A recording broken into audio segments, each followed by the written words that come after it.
So Miro, I think, is becoming an indispensable tool in a lot of companies' innovation toolbox.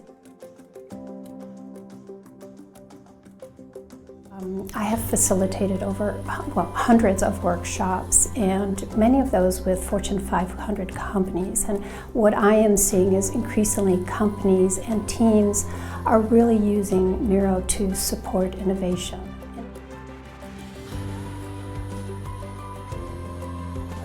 Innovation really is a team sport. So Miro allows you to collaborate effortlessly, seamlessly, and in real time.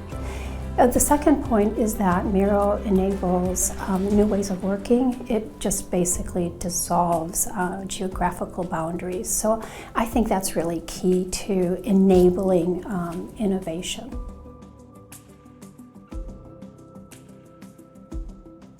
Miro to me is that gateway to that more expansive thinking. So it's like a canvas, you have these free flow of ideas. You can connect very diverse opinions and perspectives and cut across continents.